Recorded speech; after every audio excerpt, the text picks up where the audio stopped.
देखिए, ये प्रकरण जो घटनाक्रम हुआ था ये 10 अक्टूबर 2023 को रात्रि के समय हुआ था कि दो अपराधी यात्री बन के आते हैं वजिंदर शाह के गुप्ता के पास और उनको कहते हैं जी हमें एयरपोर्ट जाना है। उनकी गाड़ी में सवार होते हैं, उनके साथ मारपीट की जाती है गाड़ी में बैठ के, उनको चलती गाड़ी से धक्का दे दिया जाता है जिसकी वजह से वजिंदर शाह का हाथ जो है वो सीट बेल्ट में फंस के रह जाता है, जिसको घसीटते हुए अपराधी कम से कम 2 किलोमीटर तक ले जाते हैं, जिसमें उनकी हत्या कर दी जाती है। तो उसके विरोध में और परिवार को न्याय दिलाने के लिए हम लोग लगातार मुहिम छेड़े हुए हैं, चाहे वो केंद्र सरकार हो, चाहे दिल्ली सरकार हो, चाहे प्रशासन हो। तो हम चाहते हैं कि उसके परिवार को न्याय मिले और अपराधियों को जल्द से जल्द फास्ट ट्रैक कोर्ट में सुनवाई करके उनको फांसी की सजा दी जाए। नहीं, पुलिस प्रशासन मदद कर रहा है, एफआईआर हो चुकी है अपराधियों के ऊपर और उन्होंने मुस्तैदी भी काफ़ी दिखाई। जब संगठन के पास ये बातचीत पहुंची, भाई ऐसे टैक्सी चालक की हत्या की गई है, तो दिल्ली पुलिस ने भी काफ़ी मुस्तैदी से अपराधियों को मेरठ में पकड़ा। मुझे नहीं लगता कि 12 घंटे के अंदर अंदर अपराधियों की जो है धरपकड़ हो गई थी। तो पुलिस प्रशासन का सहयोग काफ़ी अच्छा रहा हमारे लोगों के साथ। तो आगे भी हम उम्मीद करते हैं पुलिस प्रशासन से कि वो जो चार्जशीट दाखिल हो अपराधियों के खिलाफ कोर्ट में, तो वो भी चालक के हित में हो और परिवार के हित में हो।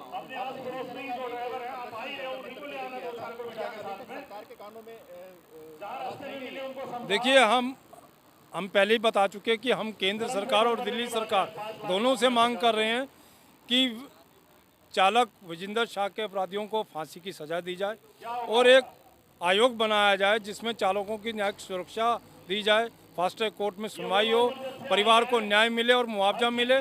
साथ ही साथ इनके किसी एक सदस्य को सरकारी नौकरी दी जाए जिससे कि परिवार का पालन पोषण हो सके। हमारी मजबूरी है, सरकारें सुनती नहीं है। सरकार से चाहते हैं कि जो ड्राइवर समाज है उनका हक और अधिकार उनको मिले, उनके परिवार को मुआवजा मिले, उनके परिवार में से किसी एक सदस्य को सरकारी नौकरी मिले, क्योंकि जो विजेंद्र शाह जी हैं वो इकलौते एकमात्र इंसान थे जो अपने परिवार के लिए कमाई का जरिया करते थे, परिवार को पालते थे। तो उनके परिवार को जो भी संभव हो सके सहायता हो और उनके एक सदस्य को सरकारी नौकरी मिले और हत्यारों को जल्द से जल्द फांसी की सजा मिले। बढ़ती जा रही है, कौन लोग हैं? देखिए, सबसे पहले तो प्रशासन की कमी है। ड्राइवर का एक कागज़ कम हो तो तुरंत ऐप से बाहर कर देते हैं, लेकिन वहीं जो सवारी बैठती है उसकी कोई भी केवाईसी नहीं होती है। तो बुक कोई और करता है, ट्रैवल कोई और करता है और चलते रास्ते में ड्राइवर के साथ कुछ भी कर लें तो सबसे पहले जो कंपनी है वो ड्राइवर का ही डेटा हटा देती हैं। तो इसलिए जितनी भी सवारियाँ हैं सबकी केवाईसी हो और जो भी कंपनियाँ हैं वो लाइसेंस के साथ चलें ताकि उनकी सारी डिटेल दिल्ली सरकार के पास भी मौजूद हो। और दिल्ली सरकार जो पैनिक बटन के नाम पे इतना पैसे लेती है उस पैनिक बटन के सिस्टम को भी चालू करे, या पैनिक बटन के नाम पे जो सैकड़ों करोड़ रुपए लेके बैठ गई है उसको बंद कर दे। एक ही बात तो कहाँ तक सफलता मिली आपको? क्या करें सर? काफी लंबे समय से 15-20 दिन हो गए जी को आप लड़ाई लड़ रहे हो, किया है, यहाँ पर भी आज आए हैं, जगह जगह पर आप कर रहे हैं, तो कितनी तो सफलता आपको मिली है अभी तक? देखो, सफलता हमें उम्मीद पे दुनिया कायम है सर, और जब तक हमें सफलता नहीं मिलेगी हम लगातार अपना प्रयास नहीं छोड़ेंगे, चाहे जितना मर्जी समय लग जाए। लेकिन हमारी सरकार से यही निवेदन है और उम्मीद है कि इसको फास्ट ट्रैक में करके 90 दिन के अंदर अंदर उनको फांसी की सजा सुनाई जाए। बाकी हमारा प्रयास लगातार जारी रहेगा, चाहे इसमें समय जितना मर्जी लग जाए। क्या क्या मांगे आपके सरकार? हमारी सरकार से 3 मांगे हैं। एक तो सबसे फास्ट ट्रैक कोर्ट में केस चले और उनको 90 दिन के अंदर फांसी की सज़ा मिले, और विजेंद्र भाई के परिवार को आर्थिक सहायता मिले, और किसी भी एक सदस्य को सरकारी नौकरी मिले ताकि उनका परिवार जिंदगी का गुजर बसर कर सके।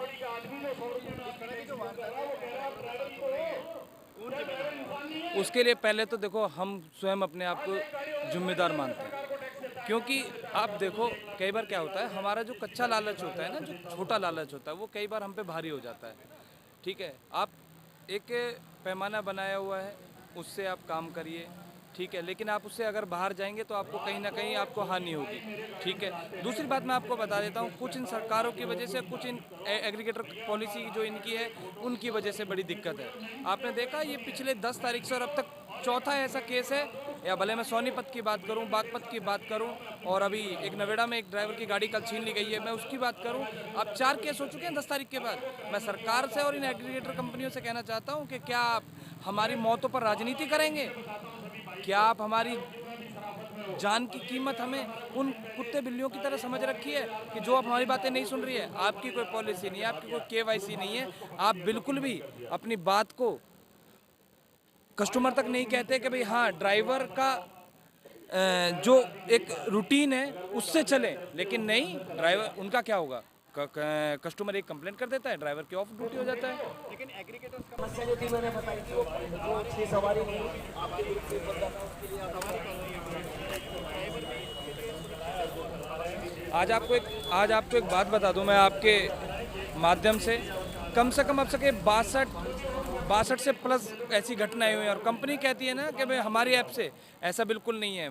अगर कोई ऐसी घटना होती है तो कंपनी भी अपने प्लेटफॉर्म से ये ड्यूटियां हटा देती है। मैं आपको कम से कम 7 ड्यूटियों का ऐसा ब्यौरा दे सकता हूं जिस इन कंपनियों ने उनका डेटा हटा दिया, और ऐसा नहीं है। और अगर ये आज जो ड्राइवर मजबूर है, जो अपने जान पर खेल कर रात को इनकी सवारियां ले जा रहा है, वो किस लिए लेके जा रहा है? आज लगभग मुझे लगा 2010 और अब तक जब से कंपनी आई है, एक रेट बढ़ा हो तो बताओ। आज की महंगाई देख लो आप, जीना दुश्वार हो गया, बच्चों की फीस देख लो आप, हमारे मकान की किराया देख लो आप, सीएनजी का रेट देख लो, 2010 से आज सीएनजी का रेट देख लो आप, क्या आज वही रेट है?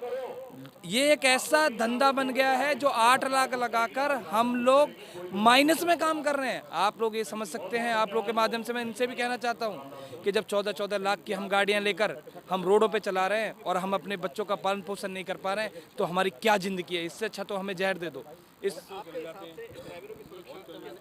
नहीं, एक तो देखो, पहली बात तो इनकी केवाईसी होनी चाहिए, जो कस्टमर बैठता है उनकी केवाईसी होनी चाहिए तुरंत, और एक उनका कोई भी आईडी ऐप में जिस टाइम ये कर रहे हो उस टाइम जो भी बुक करें रात को, जैसे देखो एक टाइम होता है, एक पीक टाइम होता है ऑफिस का, उस टाइम से अलग अगर ड्राइवर जा रहा है तो उसमें कहीं ना कहीं उसका एक आईडी मांगा जाए, जिससे कि उसकी आईडी का इन कंपनियों के पास उनके प्रूफ हो कि हाँ ये बंदा जा रहा है, उनकी सेल्फी मांग ले। आपको यकीन नहीं होगा, आपको जान के बड़ी ताज्जुब होगी, हर एक ड्यूटी के बाद एक ड्राइवर का फोटो मांगा जाता है कि हाँ ये वही ड्राइवर चला रहा है या कोई और चला रहा है। और इन कंपनियों ने क्या कभी सोचा है कि जो कस्टमर आज गाड़ी में बैठा है उनका फोटो लेने की कभी सोचा है? कितनी मौत के दरवाजे से कई बार हम वापसी आए हैं, आप यकीन नहीं करेंगे। पीछे गाड़ी चलाते हैं, तौलिया से गर्दन घोट दी जाती है, और ये पहला केस नहीं है, कम से कम 8 केस ऐसे होंगे आपके माध्यम से, आपने सुना भी होगा। 2 केस तो नारायणा का सुना होगा, टुकड़े कर अपने घर में काट दिया था ड्राइवर को, उसकी गाड़ी छीन ली थी। ये निम्न तरह के हथियार, और 1 किलोमीटर आप किसी चालक को अगर घसीट के, उसके शरीर में क्या बचेगा? आप खुद ही बताइए, क्या बचेगा उसके शरीर में? इस केस में कंपनियों ने कितना कोऑपरेट किया? नहीं, कंपनी ने कोई कोऑपरेट नहीं किया। मैं आपके माध्यम से कहना चाहता हूँ, कोई कोऑपरेट नहीं।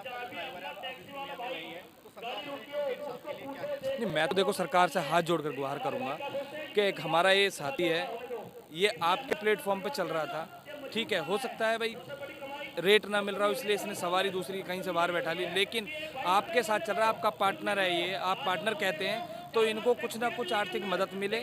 आपसे कहना चाहता हूँ, मैं आपके माध्यम से इन एग्रीगेटर कंपनियों से कहना चाहता हूँ कि आपका साथी था, आपके साथ काम कर रहा था, अपना कीमती समय, उम्र के वो कीमती पल जो एक परिवार को अपने चलाने के लिए होते हैं, वो दिन वो आपको दे रखे हैं। तो मेरी आपसे यही गुहार है कि इन कंपनियों को, हमारे विजेंद्र भाई को मुआवजा दे, उनके परिवार को उतना दे दे कि उसका गुजारा बसर। हम नहीं कहते कि तुम लाखों दे दो, करोड़ों दे दो, अरबों दे दो, हम इतना कहते हैं कि उसके परिवार का गुजर बसर। 5 बच्चे हैं उसके, कोई कमाने वाला नहीं है। आप अगर उनकी घर की हालत देखेंगे तो सहम जाएंगे।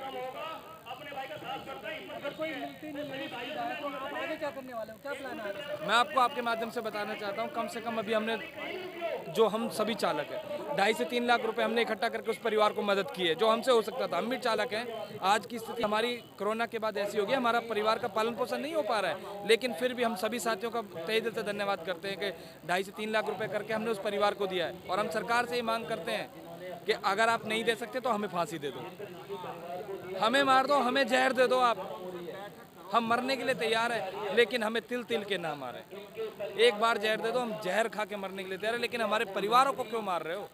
जब अगर हम अपने घर में, आज दिवाली का टाइम है, सब पूरे साल का त्यौहार आता है और सब अपने नज़र करते हैं कि भाई मेरे घर में मेरे जो पापा हैं वो बाहर गए हैं और कुछ ना कुछ कमा के लाए, और जब हम खाली हाथ आते हैं तो आप लोग समझ सकते हो कि एक परिवार की माली हालत क्या होगी कि हम खाली हाथ घर पे जा रहे हैं। तो आपके माध्यम से यही है कि आपके सहयोग से ये आवाज़ सुनी जाए। आपका मैं बहुत बहुत धन्यवाद करता हूँ सुमेर अंबावता, और आप लोगों से विनती भी करता हूँ कि आपका सहयोग जैसे अब तक मिला है आगे भी मिलता रहेगा, और आप हमारे जीवन के आप बहुत कीमती साथी हैं।